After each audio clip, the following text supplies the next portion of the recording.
오늘은 2월 9일 목요일입니다. 오늘 함께 나눌 말씀은 사사기 8장 22절로 35절까지의 말씀을 함께 나누도록 하겠습니다. 제가 봉독하겠습니다.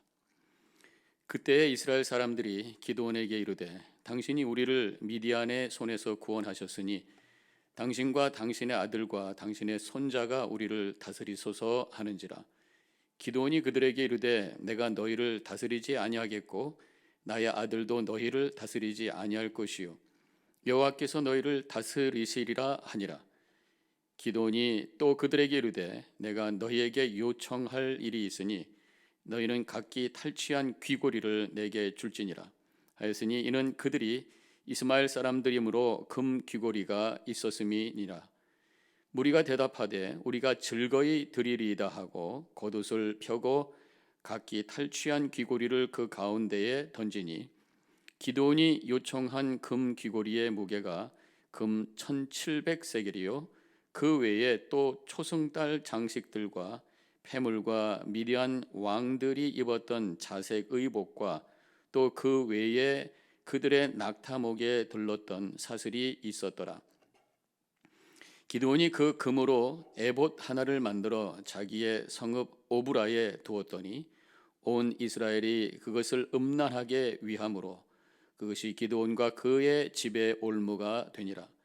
미디안이 이스라엘 자손 앞에 복종하여 다시는 그 머리를 들지 못하였으므로 기드온이 사는 40년 동안 그 땅이 평온하였더라. 요아스의 아들 여룹바알이 돌아가서 자기 집에 거주하였는데 기브온이 아내가 많음으로 그의 몸에서 낳은 아들이 70명이 있었고 세겜이 있는 그의 첩도 아들을 낳았으므로 그 이름을 아비멜렉이라 하였더라. 요아스의 아들 기드온이 나이가 많아 죽음에 아비에셀 사람의 오브라에 있는 그의 아버지 요아스의 묘실에 장사되었더라. 기드온이 이미 죽음에 이스라엘 자손이 돌아와서 바알들을 따라가다가 음행하였으며 또 바알 브릿을 자기들의 신으로 삼고 이스라엘 자손이 주위의 모든 원수들의 손에서 자기들을 건져내신 여호와 자기들의 하나님을 기억하지 아니하며 또 여룹바알이라 하는 기드온이 이스라엘에 베푼 모든 은혜를 따라 그의 집을 후대하지도 아니하였더라. 아멘. 기도하겠습니다.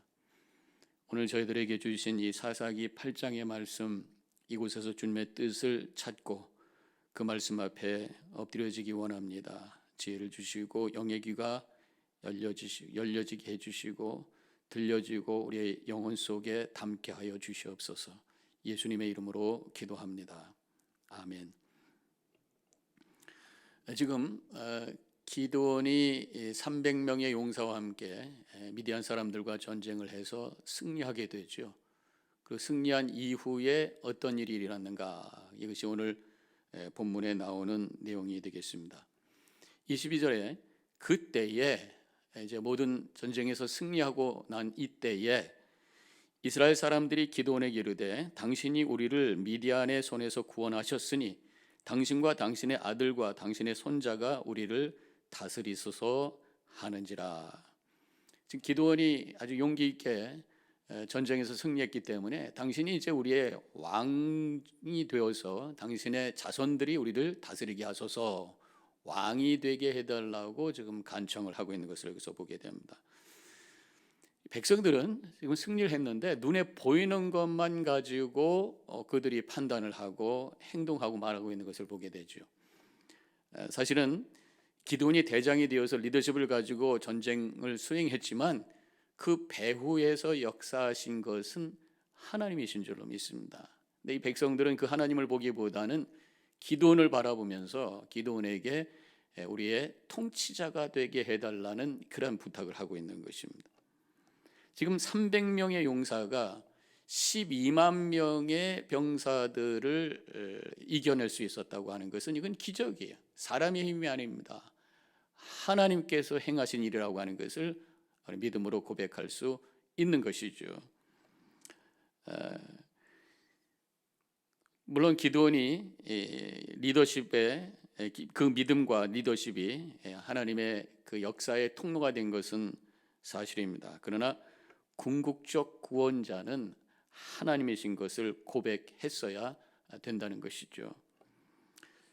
이렇게 믿음은 보이는 것만 보는 것이 아니라 보이는 것 뒤에 있는 보이지 않는 하나님의 섭리와 그 능력을 보고 고백하는 것이라고 할 수 있습니다. 보이는 것보다 보이지 않는 것이 사실은 강하고 영향력이 있는 것을 우리는 볼 수가 있어요. 영의 눈을 크게 뜰 때에 우리가 보통 눈으로 보지 못하는 다른 세계를 보게 되고 다른 힘을 보게 되고 그 역사를 우리가 보게 되는 것이죠. 빙하가 물 밖에 있는 것은 작은 어떤 돌덩이처럼 보이지만 그러나 물 속에 더 큰 바위덩이 같은 빙하가 있다고 하는 것을 우리가 알 수 있어야 된다고 하는 것입니다. 물 속에 들어가야지 보이는 것이. 우리가 영적인 세계에 들어가야 이 보이는 것 배후에 있는 큰 하나님의 역사를 발견하고 새로운 차원의 삶을 살게 되는 줄로 믿습니다.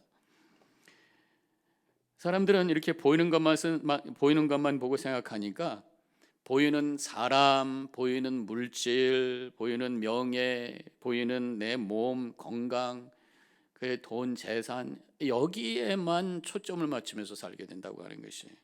그렇지만 우리 성도들은 이 보이지 않는 하나님과 그 손길을 고백하면서 살 때에 우리는 이 보이는 세상을 초월하는 거룩한 삶을 살게 되는 줄로 믿습니다. 이게 영의 눈을 떠서 하나님의 섭리를 보고 고백할 때에 두 가지의 어떤 모습이 우리에게 드러나게 되어 있어요. 한 가지는 교만하지 않습니다. 즉 겸손하게 되어 있어요. 내가 아무리 성공하고 내가 아무리 잘 나가는 것 같아도 그 배후에는 하나님의 역사가 있다고 하는 것을 믿음으로 고백하기 때문에 늘 겸손하게 하나님의 은혜를 고백하고 다른 사람들을 축복하며 살아가게 된다고 하는 것이죠. 또한 이런 영의 눈을 떠서 하나님의 섭리를 보는 사람은 겸손할 뿐만 아니라 또 절망하지 않는다고 하는 것입니다. 행여나 우리의 삶에 여러 가지 어려움이 오거나 또 실패할 때가 오거나 여러 가지 문제 속에서도 그 뒤에서 역사하시는 하나님의 손길을 볼 때에 실패와 어려움 같이 보이는 것 속에서도 하나님의 섭리, 나를 훈련시키시고 나를 성숙해 하시는 하나님의 섭리를 고백하면서 기다리고 오히려 그 속에서 더 하나님을 갈망하며 나갈 수 있는 은혜를 경험하게 되는 줄로 믿습니다. 기드온에게 지금 왕이 되게 해달라는 부탁을 하게 되는데 기드온이 그 부탁에 대해서 이렇게 23절에서 대답을 하죠. 기드온이 그들에게 이르되 내가 너희를 다스리지 아니하겠고 나의 아들도 너희를 다스리지 아니할 것이요 여호와께서 너희를 다스리시리라 하니라. 아주 멋진 대답을 했던 것을 보게 됩니다. 나는 다스리지 않고 우리 집안이 다스리지 않고 하나님께서만 다스릴 것이다 라고 선포하게 되는 것입니다. 지금 기드온은 지금 승리하게 된 것이 내가 한 것이 아니라 하나님께서 해주셨다고 하는 것을 그는 알았어요. 자신의 능력을 훨씬 뛰어넘는 역사가 일어났던 것을 본인은 분명히 체험했기 때문에 하나님이 하신 일이라 믿게 되었고 그래서 하나님께서 통치하신다 고백하게 된 것입니다. 보통 사람들이 칭찬해주고 좀 위해주면 우쭐해서 어깨가 막 올라가고 교만해지는 것이 사람들의 심리입니다. 그래서 세상 사람들은 어떻게 살아도 사람들에게 인정받고 다른 사람들에게 섬김을 받으려고 애를 쓰게 되어 있어요. 그러다가 인정받으면 우쭐해서 교만하게 되고 반대로 인정받지 못하게 되면 또 절망하면서 우울하게 살게 되기도 하죠. 믿음은 이 모든 것들을 내려놓는 것이에요. 다른 사람들에게 내가 어떻게 비추고 있는가, 사람들의 눈에 내가 어떻게 비춰지고 있는가, 이러한 생각을 내려놓는 것이 바로 믿음이라고 하는 것입니다. 우리는 사람의 눈에 맞는 삶이 아니라 하나님의 눈에 맞는 삶을 살기로 결단하면서 몸부림치는 그 여정을 걸어가는 것이 믿음인 줄로 믿습니다. 코람데오의 신앙, 하나님 앞에 내가 있다고 하는 믿음의 고백 속에서 늘 주님을 의식하면서 살아가는 것. 그때 우리 삶이 거룩하게 되고 더욱 신실하게 되고 문제와 어려움 속에 묶이지 아니하고 세상을 초월하는 이 자유의 삶을, 자유함을 체험하는 그런 복된 삶을 살게 되는 줄로 믿습니다.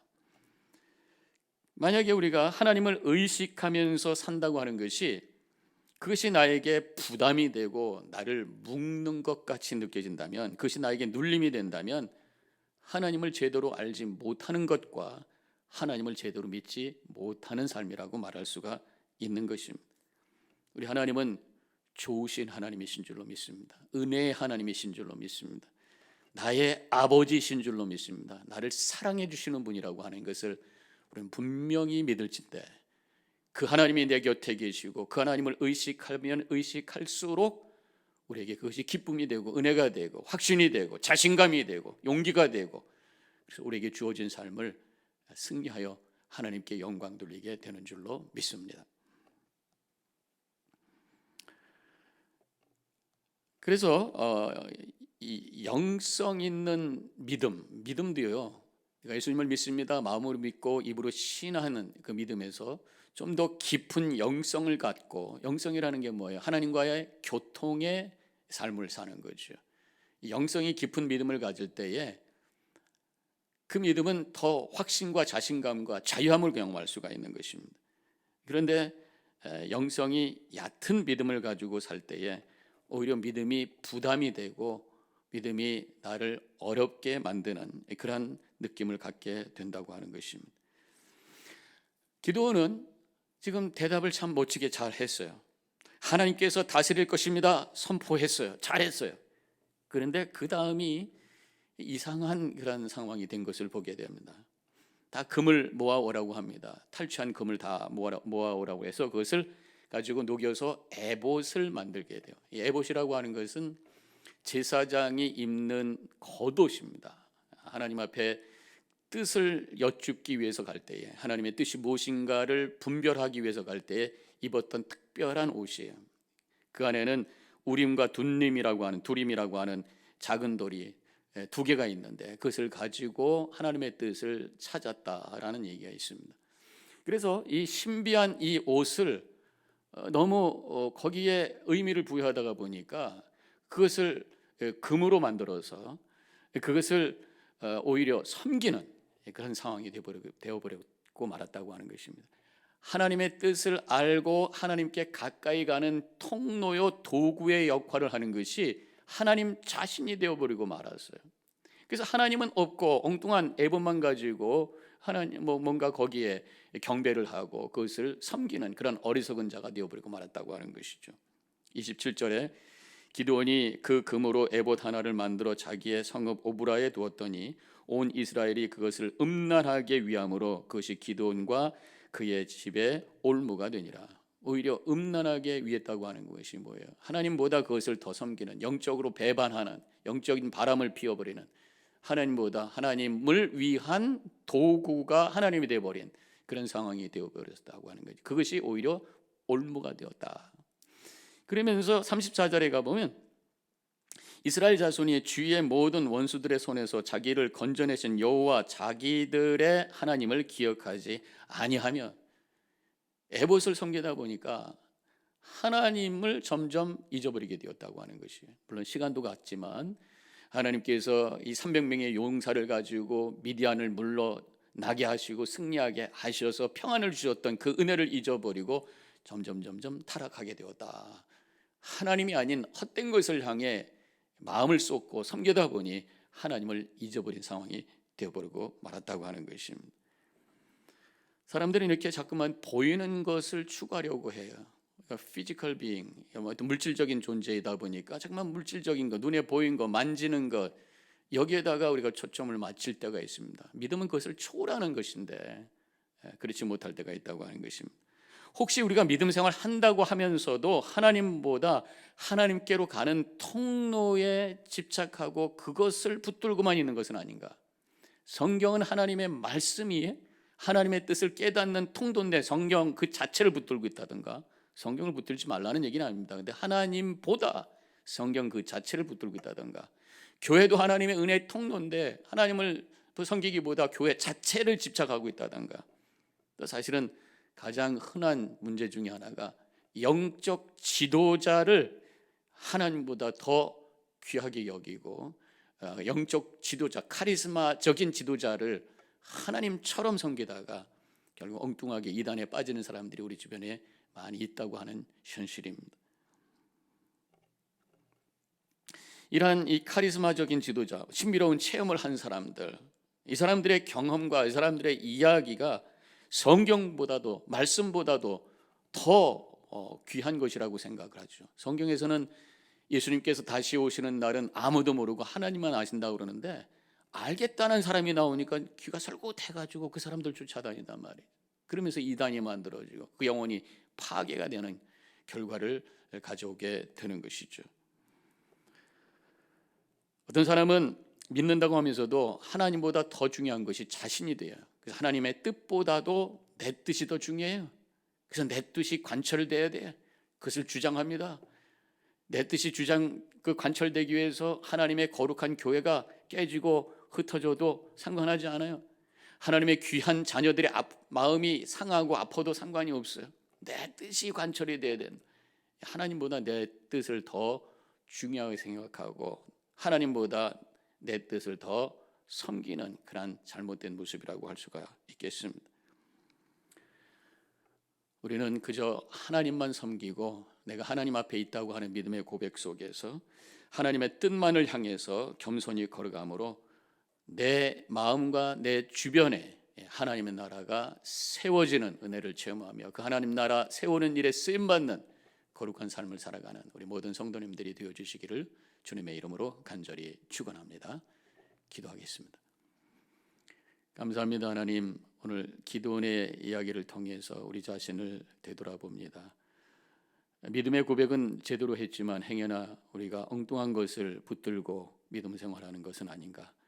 하나님만이 우리의 믿음의 대상이요, 하나님만이 우리의 예배의 대상이요, 하나님만이 우리의 통치자인 것을 고백하며 늘 주님 앞에 엎드리는 코람네오의 신앙을 가지고 주님을 의식하며 주시는 말씀 앞에 신실하며 주님이 나와 함께 하심을 믿으며 확신 가운데 걸어갈 수 있는 우리의 삶이 되게 하여 주시옵소서. 감사하며 예수님의 이름으로 기도합니다. 아멘.